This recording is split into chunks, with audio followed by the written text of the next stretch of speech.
Haven't decided between the I-75 FAR Cram or the I-75 FAR Complete course? Well, let me tell you this. Only get the Cram course if your exam is next week or the week after. Otherwise, sign up for the I-75 FAR monthly subscription because it's everything you're going to need to pass the FAR exam. And of course, you can cancel anytime, and you can even reach out to me and I'll cancel for you. Part of consolidated financial statements is understanding goodwill in a business combination. And this is such an important topic, it might appear in the CPA FAR exam, or it might appear in the CPA BAR exam. In a business combination, goodwill is recorded as the excess of the consideration paid over the fair value of the net assets acquired. For example, if the consideration paid is $200,000 and the net assets are worth $130,000, goodwill of $70,000 is recorded. Notice that net assets are the assets minus the liabilities. It's not just the assets. So here we have net assets of $130,000 because assets are $150,000 and liabilities are $20,000. Another term for net assets is equity. Assets minus liabilities equals equity. And it's the fair value of the net assets that we're interested in, not the book value. So if they tell you that the net assets have a fair value of $130,000, it means the assets must be worth $150,000 minus the liabilities of $20,000. So that $130,000 net assets at fair value is compared to the consideration paid. Notice that the consideration paid of $200,000 is more than what the net assets are worth, $130,000. That's why goodwill of $70,000 is going to be recorded. Goodwill helps to explain why a company would pay $200,000 to acquire a company whose net assets are only worth $130,000. It must be that the acquiring company thinks that the company that they're buying has some intangible, like a good distribution channel or excellent management, and that's the reason why they're willing to pay $70,000 more than what the net assets are worth. However, if the consideration paid was only $122,000 and the net assets are worth $130,000, then instead of goodwill, the acquiring company would have a gain of $8,000 because we would compare the consideration paid of only $122,000 in this example and what the net assets are worth, the same $130,000, 150 minus 20, and suddenly we can record a gain for the difference of $8,000. A gain means we got a bargain. We paid only $122,000 for a company whose net assets are worth $130,000. Instead of paying more than what the net assets are worth, we paid less than what the net assets are worth, and that bargain that we got results in a gain being recorded. The question is, where does the gain or where does the goodwill get recorded? Does it get recorded on the acquiring company's books? Does it get recorded on the acquired company's books? Or does it get recorded somewhere else? And the answer depends on what type of business combination. So let's look at this. In this question, we got a legal merger. X Corp and Y Corp combine in a legal merger. What do we know about that? Two combine, one survives, the other one no longer exists. Are there any consolidated financial statement requirements in a legal merger? No, because you only have one company left. We don't have two separate companies. So here, X Corp pays $100,000 cash in exchange for all the assets of Y Corp. Y Corp assets and liabilities had the following fair values. And we don't really care because they tell us the fair value of the net assets down here is $90,000.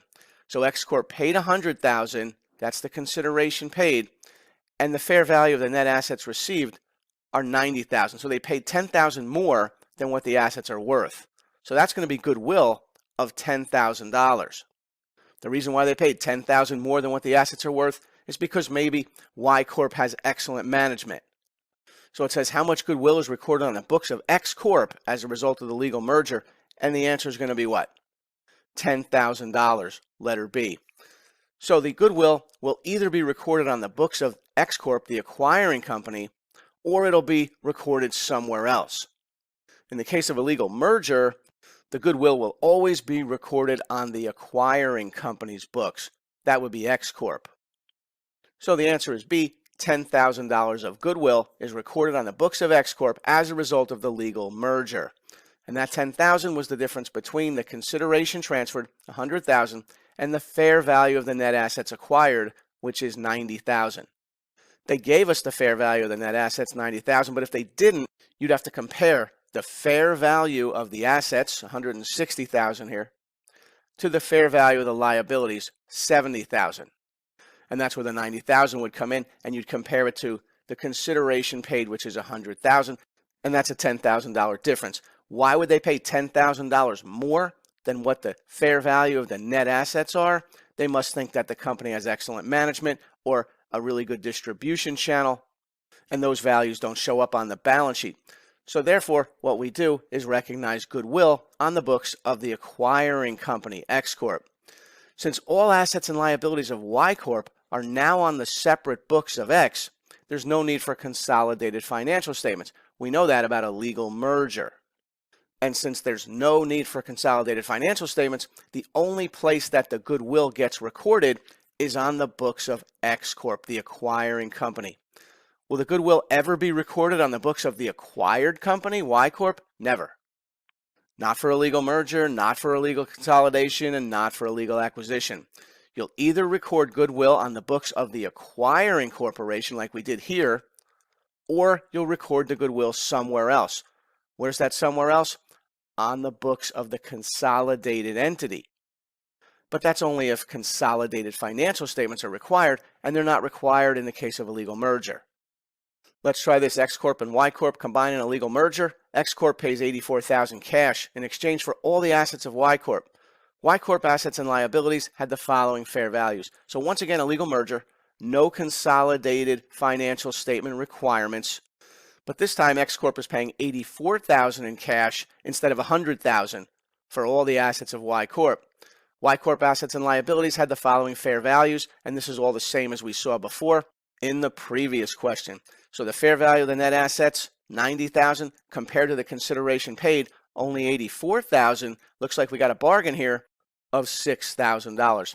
Question asks, how much bargain purchase gain or goodwill is recorded on the books of X Corp as a result of the legal merger? And the answer is a gain of $6,000. Letter D is correct, and this gain will appear on the separate income statement of X Corp.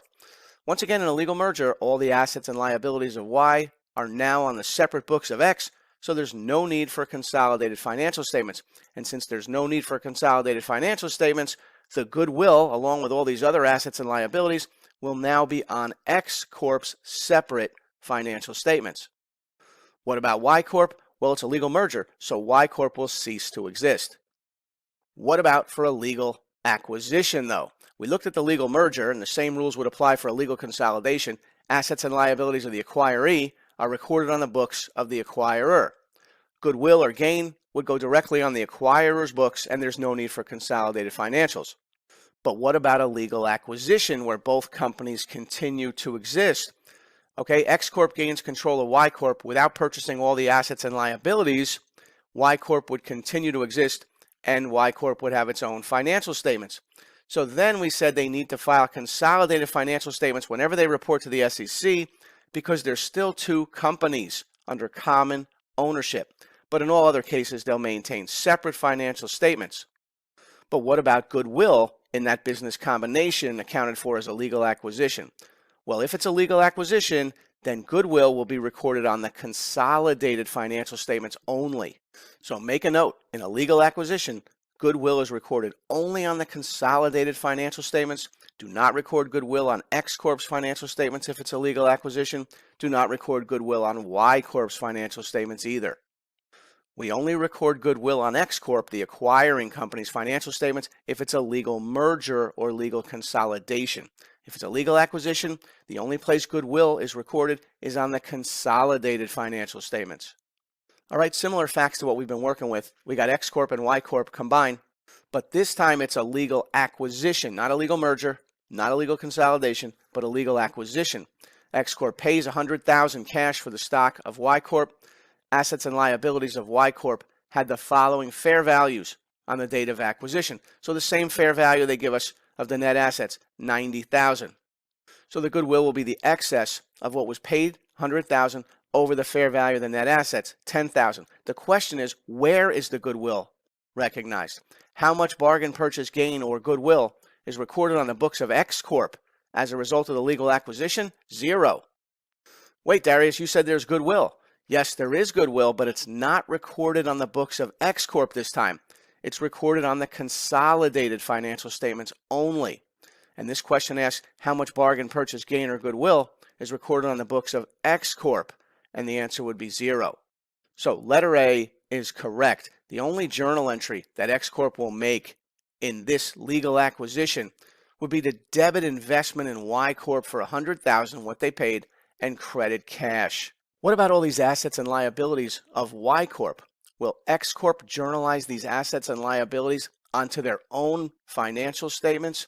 No, not in the case of a legal acquisition. That would happen in a legal merger or consolidation, but none of Y Corp's assets and liabilities will appear on X Corp's financial statements, and that's why we don't put the goodwill there either. Note that although there is goodwill of $10,000 in the legal acquisition, goodwill is not recorded on the separate books of X Corp, but goodwill will be recorded just after the acquisition on the consolidated financial statements, which is required for a legal acquisition anytime they report to the SEC.